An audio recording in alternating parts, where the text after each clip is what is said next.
Good morning to all my friends and family, and welcome to this episode of Jim's 5am Club.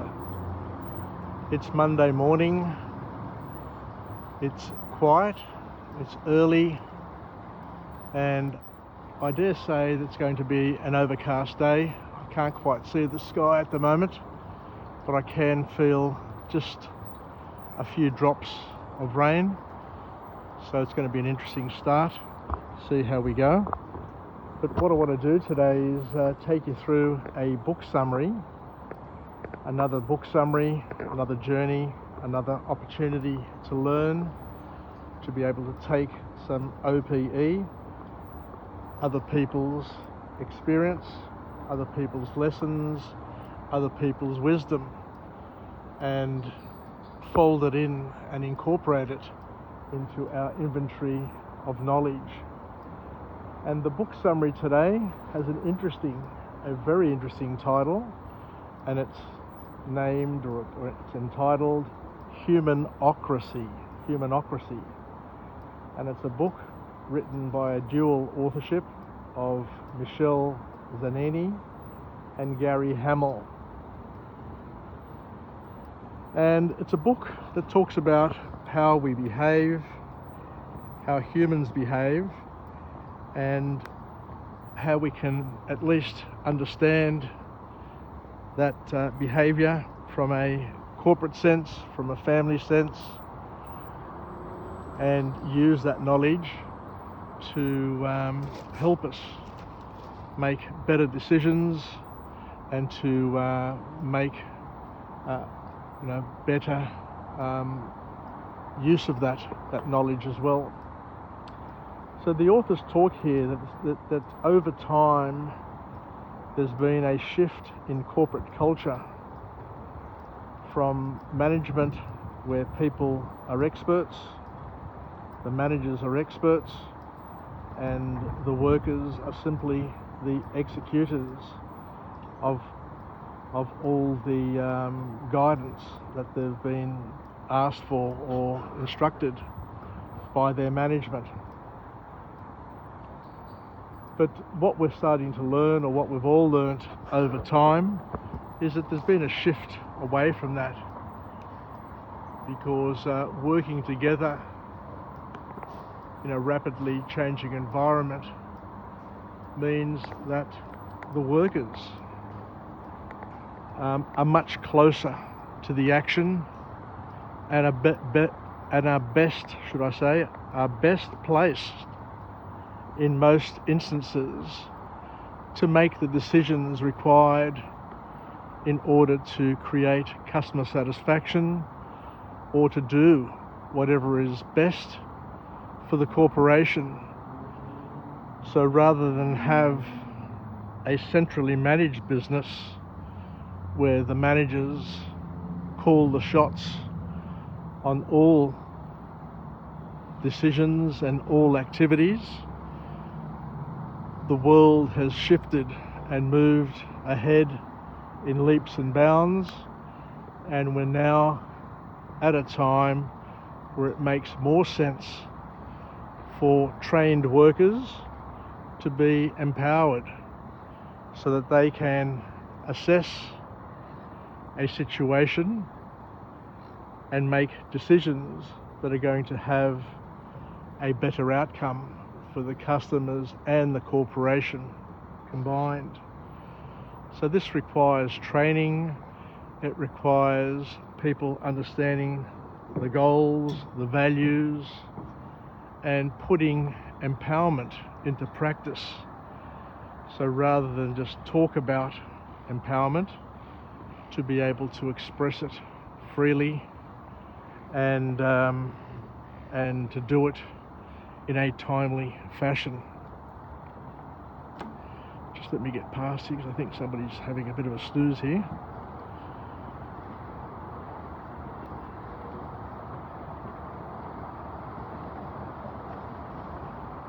Don't want to interrupt them.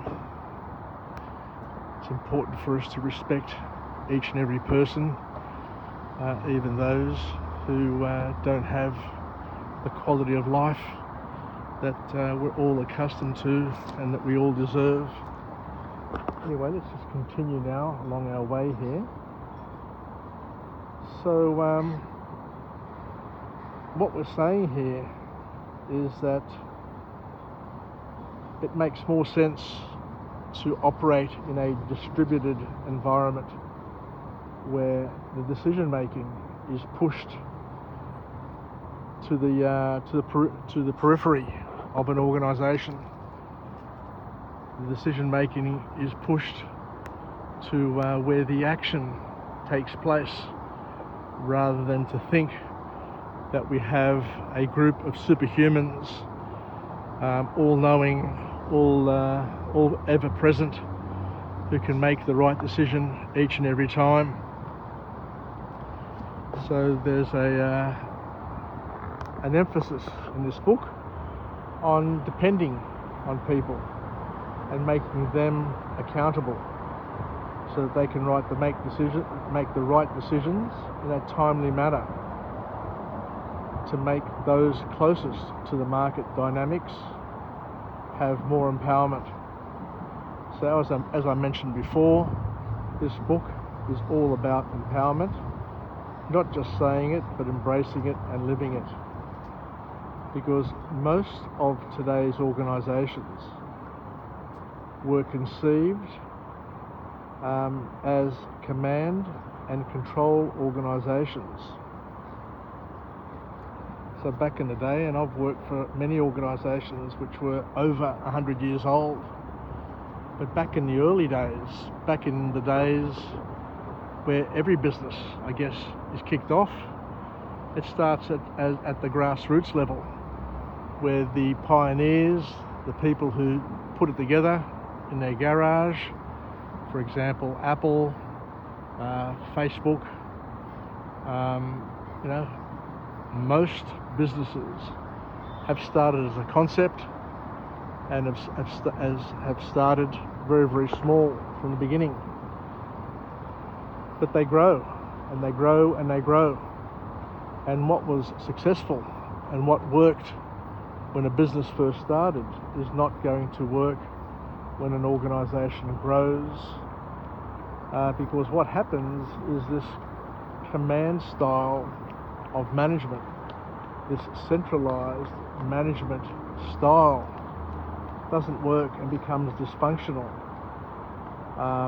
as a business flexes and grows. It's important to understand that each and every one of us, no doubt, thrive when we're offered autonomy.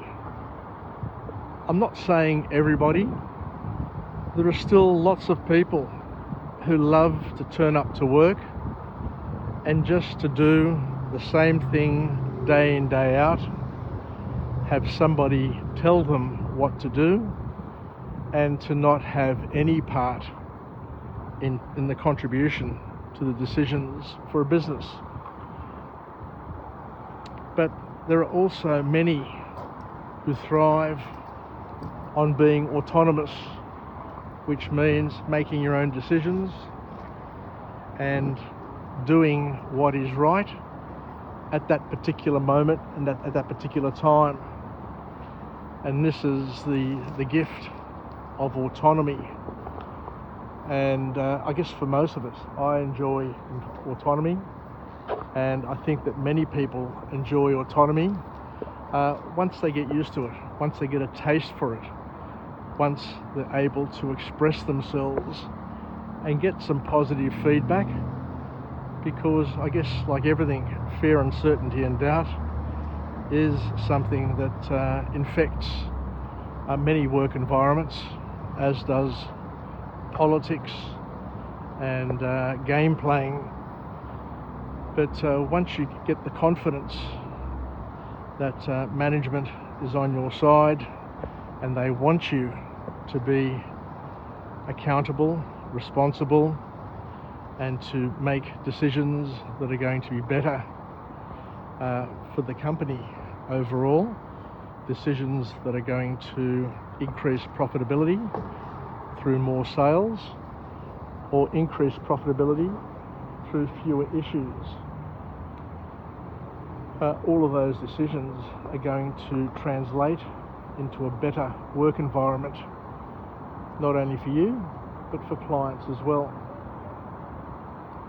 And understanding that this expression of autonomy is not easy, but it is fulfilling and rewarding for those who embrace it with both hands, all 10 fingers, and hug it close to their being. Being an entrepreneur is not an easy task, and being a pioneer is difficult because it doesn't come with a map,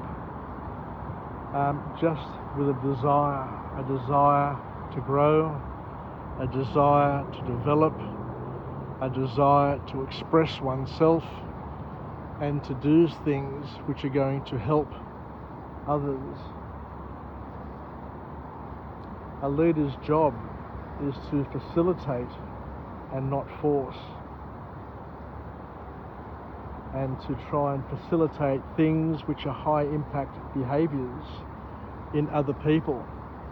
I remember years ago learning that it's important not to do things just through yourself, but the people who add the greatest productivity, the people who add the greatest impact to an organisation, to a group, are the people who get things done through other people. So leading other people, replicating yourself through other people, harnessing the skills, the energies and the abilities of other people, knowing very well that we're all different from each other. We come with different gifts, we come with strengths, with weaknesses, but not only are we different from each other, it's important to realise and to accept that the reason why we're different from each other is that we're different for each other. We're different so that we can complement and supplement each other's skills and weaknesses. We are born with God's image, which means we come with strengths at differing rates and differing proportions. We have God's virtues, not in the full complement that God has them, but we have percentages, minute percentages of each of the virtues, and it's up to us to figure out what the right formula is to be able to use these strengths, use these virtues, so that we can get the best outcome for us and for everybody else, and to serve in a way which is going to create the greatest value. So the high impact behaviours that the author talks about are things like empowerment that we've already talked about and mentioned. It's also accountability. Accountability is basically taking the responsibility to get things done and to understand that we each have a job, and that job will depend on how diligent we are and what we do or what we don't do. It's not just what you do in life that creates an impact. What you don't do can also create both a positive and a negative impact. Another high impact behaviour that the author talks about is a thing called selflessness.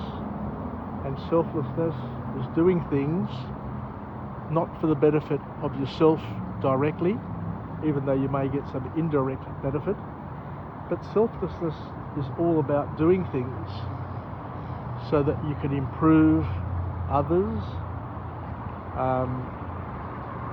and in some cases you may not even get a benefit from that, but it's all about being the type of person who does things for others, does things or contribute to a cause is part of something higher, bigger and better than their actual self, and that's something that they can pass on and make a change that will have not only current impacts but far-reaching impacts in future time and space elements and environments. The author also talks about the importance of being humble. Humility is a high-impact behaviour, not being a show-off, not being overpowering, not doing things just to increase and improve your brand, but to do things to serve others, to do things to serve and worship God. Another impact behaviour is authenticity. You've got to express who you are. You know, you can't go through life trying to be somebody else and just trying to be a mimic or a copy of somebody else. Yes, by all means, we can take some of the skills, some of the elements of other people who we like to grow into, but you've got to do it your way. You've got to express fully and freely your skills, your virtues, and to be who you are. And in order to do that, the next high impact behaviour that the author talks about is courage. We need courage and conviction.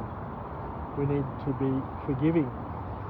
We need to offer people an opportunity to get out and to do things without feeling as if they cannot be forgiven.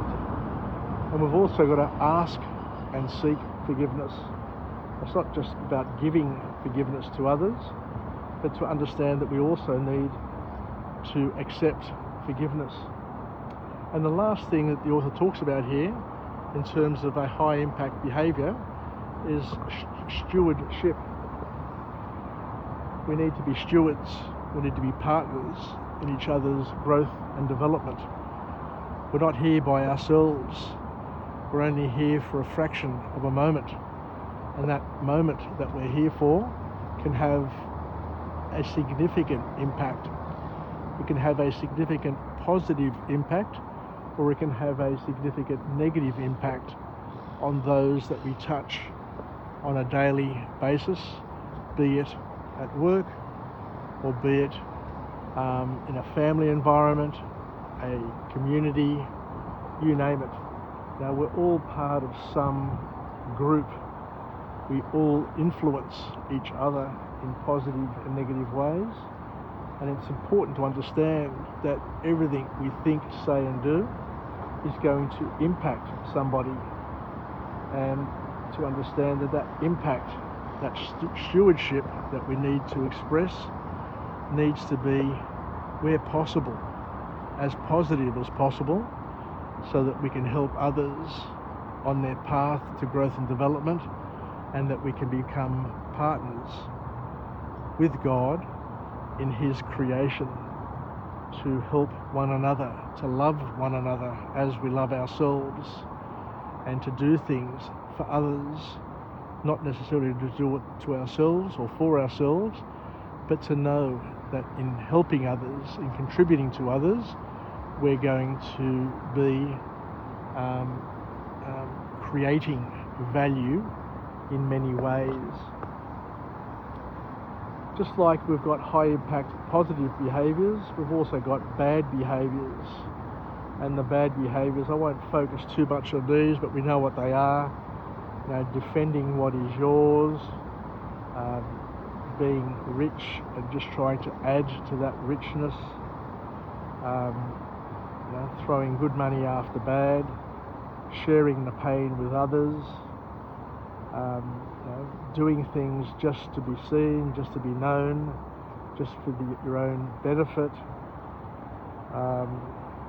making things look a lot better than what they are, so being fake, and just doing more of the same and not growing and developing or improving.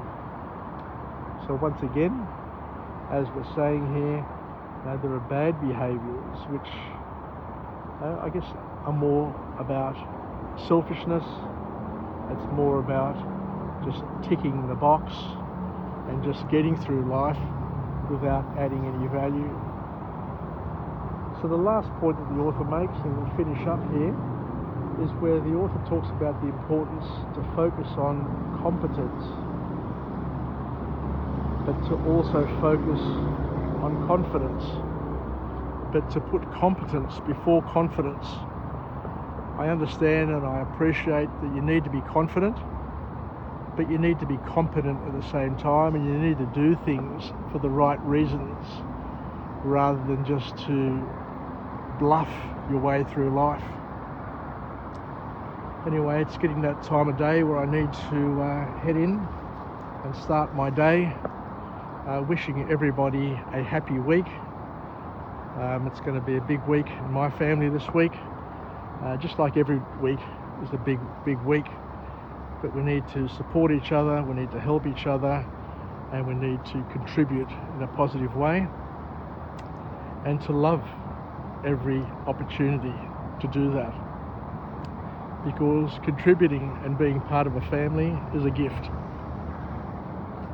that we need to acknowledge and appreciate, and to love and cherish, and to know that everything that we do, everything that happens for a reason, and we need to try and figure out what that reason is, but to know that God's will is God's will, and that He knows better for all of us what's better for our spiritual health and for our life in terms of how it evolves and the destiny that we achieve. Anyway, take care everybody. Yassas, bye for now, and until we chat again, live with passion, I guess.